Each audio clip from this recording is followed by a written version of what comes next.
answering your questions about breast cancer. There is a lot of information out there and a lot of confusion as well about the best treatment options and the latest on the research. Dr. Susan Love is a breast cancer expert and has now released the 5th edition of Dr. Susan Love's Breast Book, and she's here with NBC's chief medical editor, Dr. Nancy Snyderman. Ladies, good morning to you both. Hey, good to have you here. Now, Dr. Love, 20 years since your book first came out, now in its 5th edition. What has changed, though, in breast cancer in that time? Well, it's certainly gotten a lot fatter, and things have gotten a lot more complicated. It used to be just lumpectomy and radiation versus mastectomy 20 years ago, and now it's lumpectomy and radiation. Do you want partial breast radiation or whole breast radiation? Do you want to have a total mastectomy, or do you want to have skin sparing? Do you want to have immediate reconstruction or not? And that doesn't even get to the chemotherapy, the hormone therapy, the targeted therapy.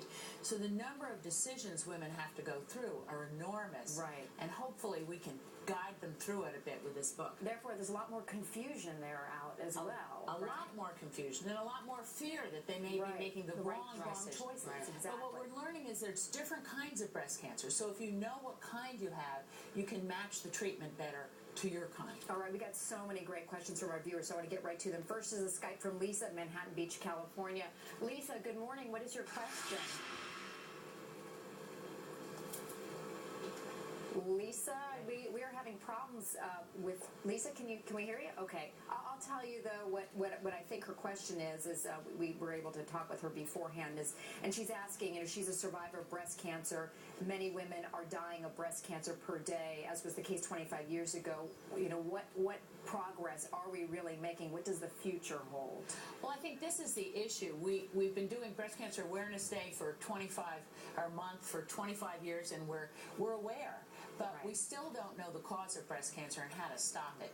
So we still have 40,000 women dying every year of breast cancer, and I think the time has come to really stop not the pink, but the complacency that goes along with having a month and getting back to the urgency of let's find the cause and let's stop it. Yeah. Do you think we're any closer, Nancy, to finding a cure? I think, with every single thing we unravel, we talk about prevention. We talk about early detection. I think we get those buzzwords, but what Susan's saying is so important. We've had the pinking of America. Right. Now what we have to figure out is the cause. We've moved the ball forward, but I don't think we're there yet. Okay, let's get to our next video for us, and we have Heather from Baltimore sent us a little video clip. Let's take a look.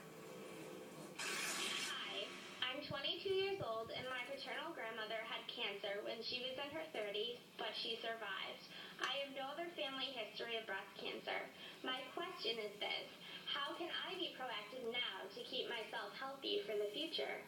Okay, Dr. Love, I guess she said her paternal grandmother had breast cancer. She's only 22 years old. What should she be doing? Should she be checking herself for a gene? Well, it can come down through your father. Right. So her father could get tested for the gene. If he doesn't have it, then she can't get it.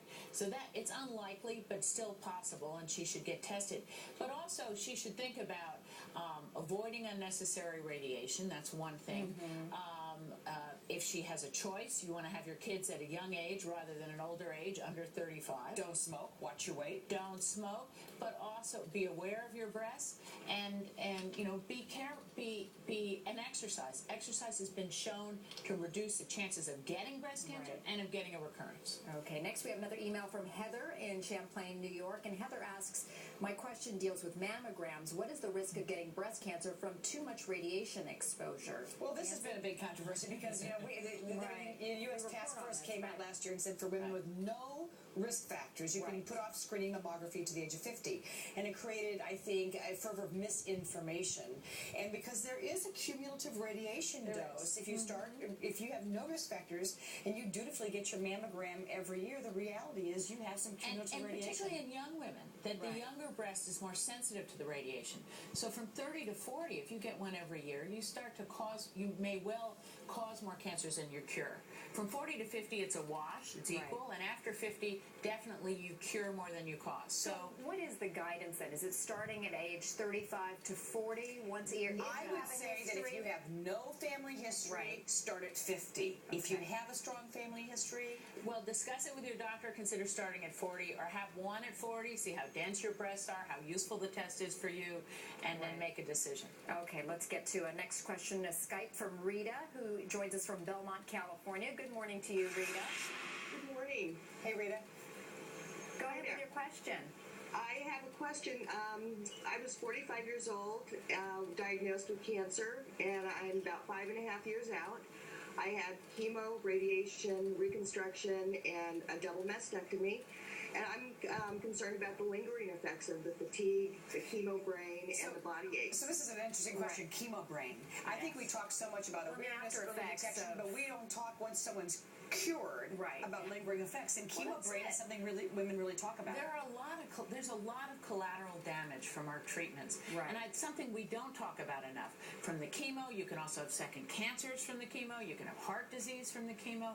You can have problems from the radiation, from the surgery. And I think we have to go beyond the cure to finding the cause, so we don't have to go through these treatments and we don't have all the side effects. Hopefully 50 years from now, this is going to be old information. We we'll be hope talking so. prevention. Absolutely. Well, Dr. Susan Love and Dr. Nancy Snyderman, it's always great to have you both here answering all these questions for us. Coming up, how to update your kitchen without